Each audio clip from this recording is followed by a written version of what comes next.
أعوذ بالله من الشيطان الرجيم بسم الله الرحمن الرحيم ووصينا الإنسان بوالديه حسنا وإن جاهداك لتشرك بي ما ليس لك به علم فلا تطعهما إلي مرجعكم فأنبئكم بما كنتم تعملون والذين آمنوا وعملوا الصالحات لندخلنهم في الصالحين۔ اور ہم نے انسان کو حکم دیا کہ وہ اپنے والدین کے ساتھ اچھا سلوک کرے، اور اگر والدین تجھ کو مجبور کریں اور زور ڈالیں اس بات پر کہ تو میرے ساتھ اس معبود کو شریک کرے جس کا تجھے بھی علم نہیں، تو ان دونوں کی اطاعت مت کر۔ میرے پاس تم سب کو لوٹ کر آنا ہے، اور تم جو کام کرتے تھے میں تمہارے کام تم کو بتاؤں گا۔ پھر جن لوگوں نے ایمان قبول کیا اور نیک اعمال کیے، ہم ضرور ان کو نیک لوگوں میں داخل فرمائیں گے۔ وصیت کے معنی آتے ہیں کسی کو شفقت اور مہربانی کے ساتھ، خیرخواہی کے ساتھ کوئی حکم دینا۔ اللہ تعالیٰ نے انسان کو انتہائی شفقت اور مہربانی کے ساتھ یہ حکم دیا کہ وہ اپنے والدین کے ساتھ اچھا برتاؤ کرے۔ اس روئے زمین پر اللہ رب العزت کے بعد آقا مدنی صلی اللہ علیہ وسلم کا احسان ہے کہ ان کی بدولت ہمیں ایمان ملا، قرآن ملا، اور ہم دین پر چلنے والے بنے، اور ہمیں یہ معلوم ہوا کہ اللہ کون ہے۔ اور حضور پاک صلی اللہ علیہ وسلم کی ذات اقدس کے بعد اگر کوئی ذات احسان کے قابل ہے، جس کا سب سے بڑا احسان ہے، تو والدین ہے۔ والدین کے بہت سے حقوق حدیث پاک کے اندر بیان کی گئی، قرآن کریم میں ان کے بارے میں بہت تاکیدات آئی ہیں۔ یہاں بھی اللہ تعالیٰ نے انسان کو حکم دیا کہ والدین کے ساتھ اچھا برتاؤ کریں، اور اس کی وجہ بھی بیان فرمائی کہ ان کے ساتھ اچھا برتاؤ کیوں کیا جائے گا۔ وجہ بھی بیان فرمائی اور حکم بھی دیا اور تفصیل کے ساتھ بیان کیا۔ سب سے پہلے تو یہ سمجھنا چاہیے کہ حسن سلوک کسے کہتے ہیں۔ حسن سلوک کے معنی اچھا برتاؤ کرنا، اچھا ویوہار، اچھی طرح پیش آنا۔ اب اس کی تفسیر تو ہم اپنے الفاظ میں جو چاہے کر سکتے ہیں، لیکن قرآن کریم کی تفسیر وہی معتبر ہے جو قرآن کی دوسری آیتیں کرے، یا نبی پاک صلی اللہ علیہ وسلم نے اپنے عمل سے کر کے دکھائی ہو، وہی تفسیر قرآن کی معتبر ہوتی ہے، ورنہ انسان کی عقل میں تو معلوم نہیں کتنی باتیں آتی ہیں۔ سورہ بنی اسرائیل کے اندر ایک دوسری آیت ہے، وہ اس آیت کی تفسیر کرتی ہے۔ اسی لیے علماء نے لکھا ایک آیت دوسری آیت کی تفسیر بھی کرتی ہے، اور بعض مرتبہ حدیث سے تفسیر ہوتی ہے، اور بہت سی مرتبہ حضور کے عمل سے تفسیر ہوتی ہے۔ تو حضور کی ساری زندگی قرآن کی تفسیر ہی ہے۔ فرمایا وَقَضَىٰ رَبُّكَ أَلَّا تَعْبُدُوا إِلَّا إِيَّاهُ وَبِالْوَالِدَيْنِ إِحْسَانًا، کہ آپ کے رب نے حکم دے دیا کہ اللہ تعبدوا الا إِيَّاهُ، اللہ کے سوا کسی کی عبادت مت کرنا، وَبِالْوَالِدَيْنِ إِحْسَانًا، اور والدین کے ساتھ حسن سلوک کرنا۔ پھر حسن سلوک کسے کہتے ہیں اس کی تشریح کھول کے بتایا اس کو۔ اما یبلغن عندک الکبر احدہما، فرمایا تیرے پاس رہتے رہتے، تیری نگاہوں کے سامنے، تیری زندگی میں، تیرے جیتے جی ماں باپ میں سے کوئی ایک، چاہے وہ ماں ہو یا باپ، یا دونوں بڑھاپے کی عمر کو پہنچ جائیں، بڑھاپے کی عمر کو پہنچ جائیں تو انہیں اف بھی مت کہنا، اور ان کو جھڑکنا نہیں، اور ان کے ساتھ تواضع سے پیش آنا، جھکے رہنا، نرمی سے، مہربانی کی وجہ سے تواضع سے پیش آنا۔ یہ دو تین حکم وہاں پر ارشاد فرمائے اللہ تعالیٰ نے، اور وجہ بیان کی بڑھاپے میں خاص طور سے بڑھاپے کا ذکر اس لیے کیا ہے کہ بڑھاپے کی جو عمر ہے وہ محتاجگی کی عمر ہوتی ہے، ضعف اور کمزوری کی عمر ہوتی ہے۔ انسان اس میں دوسرے کا محتاج ہوتا ہے، مدد کا محتاج ہو جاتا ہے، دوسروں کے سہارے کی اس کو ضرورت پیش آتی ہے، تو اللہ تعالیٰ نے بڑھاپے کا ذکر فرمایا کہ دیکھو تمہارے والدین اس وقت تمہارے محتاج ہیں، تمہاری مدد کی ان کو ضرورت ہے۔ بیٹوں کا اور اولاد کا حق یہ ہے کہ وہ ماں باپ کا سہارا بنے اور ان کا ساتھ دیں، ان کے ساتھ اچھا سلوک کریں۔ بڑھاپے میں انسان کا مزاج بھی بدل جاتا ہے، بچپن جیسا مزاج ہو جاتا ہے، اور اس میں انسان کے لیے برداشت کرنا مشکل ہوتا ہے۔ فرمایا کہ بڑھاپے میں ہی کرنا ہے گا، کیونکہ جوانی میں تو سب کی عقل، ہوش اور حواس سب ٹھکانے رہتے ہیں، بڑھاپے میں ہی عقل جواب دے جاتی ہے، اس وقت بہت بھاری پڑتا ہے، ان کو سنبھالنا بڑھاپے میں زیادہ بھاری پڑتا ہے اولاد کے لیے۔ تو اس لیے بڑھاپے کا ذکر فرمایا کہ جب بڑھاپے میں ان میں سے کوئی ایک بڑھاپے کو پہنچ جائے تو انہیں اف بھی مت کہنا۔ اف تو بہت معمولی سا لفظ ہے کہ والدین سے یہ کہتے اف آپ نے یہ کیا کر دیا، یہ بہت معمولی سا لفظ ہے۔ فرمایا یہ اس کی بھی اجازت نہیں، اس سے بڑی گالی دینا اور ان کو جھڑکنا اور مارنا اور ان کو ذلیل اور خوار کرنا، ان کو گھر سے باہر نکالنا، اس کی کہاں اجازت ہوگی؟ اس سے آپ اندازہ لگا سکتے ہیں کہ والدین کے ساتھ کس قدر اطاعت اور حسن سلوک کا حکم دیا جا رہا ہے۔ تو والدین کی اطاعت کا ضرور حکم دیا۔ اسی طرح سورہ احقاف کے اندر اور اسی طرح ایک دوسری صورت میں سورہ لقمان میں ایک اور سبب بیان کیا ہے کہ والدین کے ساتھ حسن سلوک کیوں کیا جائے گا۔ سورہ بنی اسرائیل کے اندر بھی آ گیا۔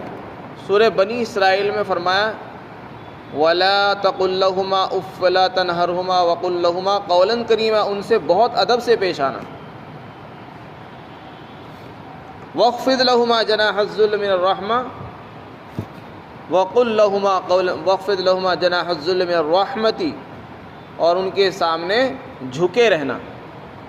اور آخر میں ارشاد فرمایا ان کے لیے دعا بھی کرنا، ماں باپ کے لیے دعا کرنے کا حکم ہے، اور یہ کہنا وَقُلْ رَبِّ ارْحَمْهُمَا كَمَا رَبَّيَانِي صَغِيرًا، اے میرے پروردگار ان دونوں والدین پر رحم فرما، ان پر شفقت کا معاملہ فرما، ان پر نرمی کا معاملہ فرما، انہوں نے میری بچپن میں تربیت فرمائی تھی، جب میں خود ان کا محتاج تھا، میں ضعیف اور کمزور تھا، انہوں نے مجھے پالا ہے، انہوں نے مجھے بڑا کیا ہے، آج یہ محتاج ہیں، اس لیے ان پر رحم فرما۔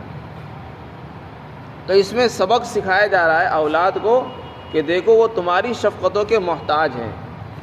ایک وقت وہ تھا کہ تم ان کی شفقت کے محتاج تھے، تم کمزور تھے، تمہارے سے اٹھا نہیں جاتا تھا، تم پیشاب پاخانہ کرتے تھے، ماں باپ تم کو سہارا دیا کرتے تھے، باپ کمانے کے لیے جاتا تھا اور ماں اس کو اٹھائے پھرتی تھی۔ اور بلکہ قرآن کریم میں دوسری جگہ 2 صورتوں کے اندر فرمایا ماں نے 3 تکلیفیں اٹھائی ہیں، ماں نے 3 دور سہے ہیں اولاد کے لیے۔ فرمایا حملت امہ کرہا ووضعت کرہا وحملہ وفصالہ 30 شہرا، کہ ماں نے اس کو پیٹ میں رکھا ہے بڑی تکلیف کے ساتھ۔ ایک وجہ تو یہ شفقت حسن سلوک کی وجہ فرمائے 9 مہینے تک بڑی تکلیف کے ساتھ رکھا، جو حمل بڑھتا گیا ماں کی کمزوری بڑھتی گئی۔ حملت امہ وہنن علی وہن، فرمایا کمزوری پر کمزوری برداشت کی ماں نے اس کے لیے۔ بھوک لگ رہی ہے لیکن کھایا نہیں جا رہا، کھاتی ہے تو باہر آ جاتا ہے، کھا نہیں سکتی، ہر چیز اپنی پسند کی چیز نہیں کھا سکتی، کیونکہ ڈاکٹر نے منع کیا کہ آپ کو زیادہ مرچ نہیں کھانی، نمک تیز نہیں کھانا، فلاں چیز نہیں کھانی، یہ نہیں کھانا، وہ نہیں کھانا، وہاں نہیں جانا، یہ نہیں جانا۔ اپنی مرضی سے بھاگ نہیں سکتی، اپنی مرضی سے ہر کام نہیں کر سکتی۔ کتنی تکلیفیں اٹھائی اس نے آپ کے لیے، فرمایا بڑی تکلیفوں سے اس نے آپ کو پیٹ میں رکھا تھا۔ حملت امہ کرہا ووضعت کرہا، فرمایا دوسرا دور گزرا، ایک گزر گیا 9 مہینہ کا، اور جب جنا تو اس میں بھی بڑی تکلیف پیش آئی اس کو، بڑے درد، وہ درد کے آدمی اس کا اندازہ بھی نہیں کر سکتا، وہ عورت ہی جانتی کہ وہ درد کیسا ہوتا ہے۔ فرمایا ایک دور وہ سہا اس نے، اور پھر تیسرا دور شروع ہوتا ہے پیدائش کے بعد 2.5 سال 2 سال کا جو عرصہ ہے اس میں دودھ پلانے کا زمانہ ہے۔ اب بیچاری ماں کام بھی کرتی ہے، بچے کو بھی سنبھالتی ہے، اس کو دودھ بھی پلاتی ہے، اس پلانے کی وجہ سے اس پر اور کمزوری آ جاتی ہے۔ تو یہ 3 دور گزرتے ہیں ماں پر، یہ بڑی تکلیفوں کے ساتھ گزرتے ہیں، لیکن ماں ان کو سہتی ہے، بچے پر شفقت کرتی ہے، مہربانی کرتی ہے۔ اب اولاد کو چاہیے، یہ فطری تقاضا ہے کہ میں جب بڑا ہو چکا ہوں میں اپنے والدین کے ساتھ شفقت کا معاملہ کروں اور ان کے ساتھ صحیح پیش آؤں، ان کی اطاعت کروں۔ تو یہاں اطاعت کا حکم دیا جا رہا ہے، لیکن اطاعت کے اندر بھی آنکھ بند کر کے اطاعت نہیں کرنی، فرمایا اس میں بھی آنکھیں کھولنی ہیں۔ یہ فرمایا کہ ہر معاملے میں ماں باپ کی اطاعت نہیں۔ یہاں پر بہت سے لوگوں سے کوتاہی ہوتی ہے کہ قرآن کریم نے ماں باپ کی اطاعت کا حکم ضرور دیا ہے اور ان کی فرمانبرداری کا حکم بھی دیا ہے، اس نے سلوک کا حکم دیا، لیکن اس میں اطاعت انہی کاموں میں جائز ہے جس میں اللہ راضی ہے۔ اگر اللہ کے حکم کے خلاف، دین کے کسی بھی حکم کے خلاف وہ حکم دیں، اس میں اطاعت نہیں کی جائے گی، ان کی اس میں اطاعت ہی جائز ہے۔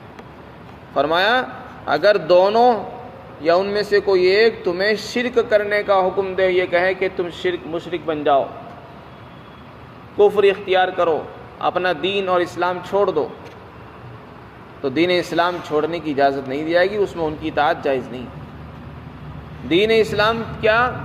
کسی بھی گناہ کی اگر وہ دعوت دیں، آپ کو کسی بھی ناجائز کام کو کرنے کی آپ کو دعوت دیں، اور کسی بھی شریعت کے حکم کو چھوڑنے کی وہ دعوت دیں جو فرض اور ضروری ہے، اس میں اطاعت ان کی جائز نہیں۔ علامہ آلوسی رحمۃ اللہ علیہ نے لکھا ہے کہ اس آیت کا جو پس منظر ہے، کیونکہ قرآن کریم کی جو آیتیں ہوتی ہیں وہ واقعات میں اسباب کے تحت نازل ہوتی ہے۔ جب یہ آیت نازل ہوئی اس سے پہلے بھی ایک واقعہ پیش آیا تھا، اس کو پس منظر کہتے ہیں۔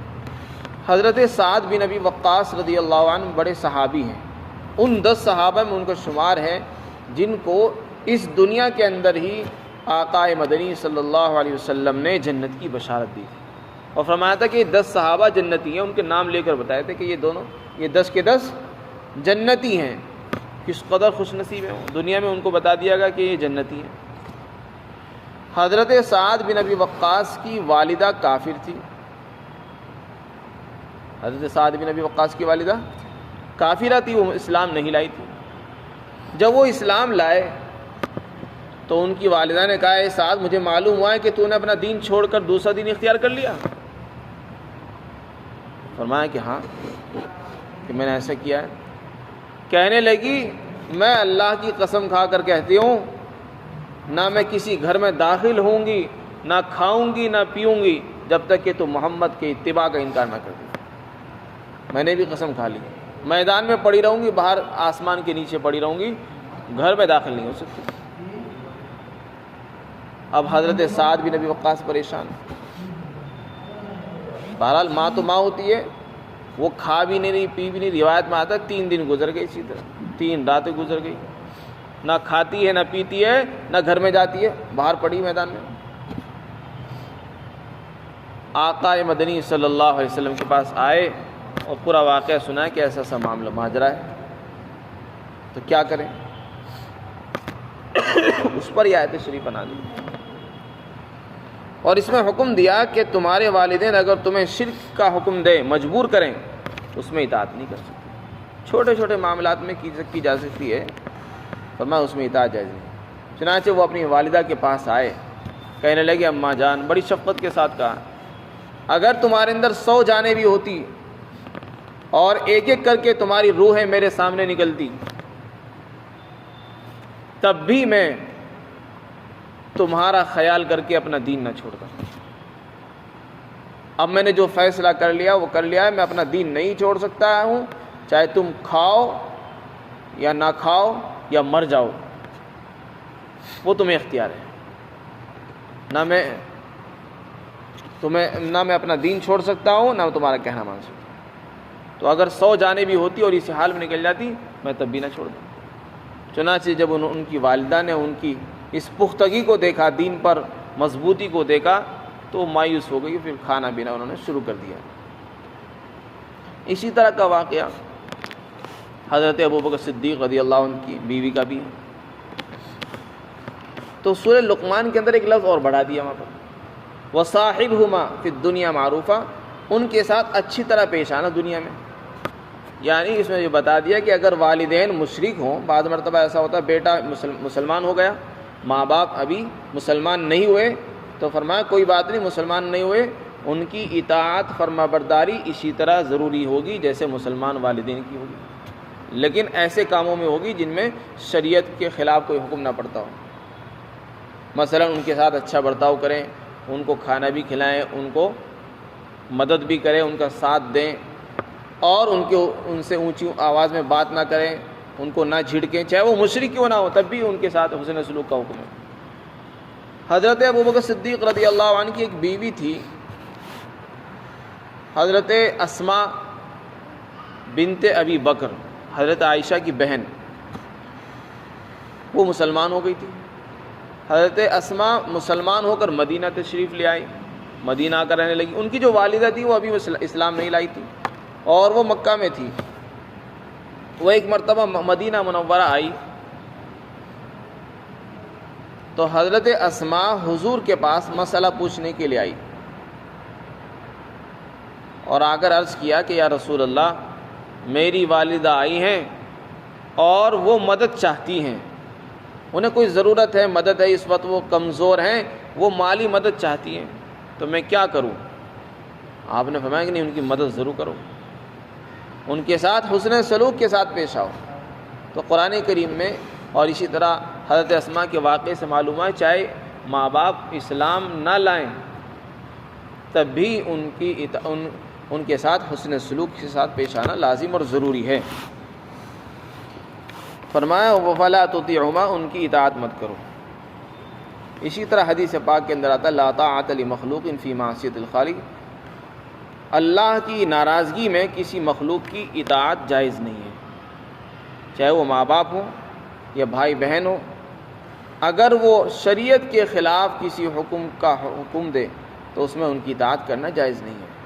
اس سلسلے میں اس وقت کے نوجوان بہت مبتلا ہیں، بعض مرتبہ والدین کی طرف سے زیادتی ہوتی ہے، بعض مرتبہ اولاد کی طرف سے زیادتی ہوتی ہے۔ والدین حکم دیتے ہیں کہ فلاں حکم پورا کرو، سودی قرض لے لو، شریعت کے خلاف فلاں حکم کرو، شادیوں کے اندر بیجا رسم و رواج پورے کرو، اور اولاد یہ سمجھ کر کرتے ہیں کہ ماں باپ کا حکم ہے، ماں باپ کا حکم ٹالا نہیں جا سکتا۔ تو اس سلسلے میں بہت زیادہ کوتاہی ہوتی ہے۔ ماں باپ کا حکم جبھی مانا جا سکتا ہے جبکہ وہ قرآن سے اور حدیث سے، اللہ کے رسول کے عمل سے نہ ٹکراتا ہو۔ اگر وہ کہنے لگے شادی میں ڈی جے بجاؤ اور صحرا پڑھواؤ اور شادیوں میں جو ہے بیجا رسم و رواج کرو، اختلاط کے ساتھ رہو، اختلاط کے ساتھ کھانا کھلاؤ، تو اس میں ان کی اطاعت نہیں ہو۔ بیٹا یہ کہے کہ میں اپنی شادی میں شریعت سے ہٹ کر، شریعت کے حدود کو پار کر کے میں وہ کام کروں گا جو کسی نے نہیں کیے تھے، تو اس میں ماں باپ کے لیے بھی جائز نہیں کہ اس کی اطاعت کریں۔ اور یہ نہ سوچے کہ شادی تو ایک بار ہوتی ہے، بار بار نہیں ہوتی، بس ایک مرتبہ خوشیاں پوری کرنے دیں ان کو۔ تو اگر اللہ کا حکم چھوٹتا ہو پھر کسی کی اطاعت جائز نہیں، یہ اصول بیان فرمایا۔ پھر آگے فرمایا کہ دیکھو تم سب کو میرے پاس ہی لوٹ کر آنا۔ اللہ تعالیٰ فرماتے ہیں دنیا میں کوئی یہ نہ سمجھے کہ میں اپنے والدین کے ساتھ جو چاہے کر دوں، کسی کو کیا پتہ۔ اللہ کو ہر عمل کی خبر ہے، سب کو لوٹ کر وہیں جانا ہے، سب کو جواب دینا ہوگا۔ اور تم جو کام کرتے تھے میں تمہارے کاموں کے بارے میں تم کو خبردار کروں گا، تم نے یہ کام کیے تھے، یہ کام کیے تھے۔ پھر آگے فرمایا جو لوگ نیک عمل کرتے ہیں اور ایمان کے ساتھ نیک اعمال کرتے ہیں، ہم ان کو نیک لوگوں میں ہی شامل کریں گے۔ اس میں اشارہ فرما دیے جو برے اعمال کر آئیں گے ہم برے لوگوں میں ان کو داخل فرما دیں گے۔ اللہ تعالی ہم سب کو سمجھ عطا فرمائے اور قرآن و سنت کے مطابق چلنے کی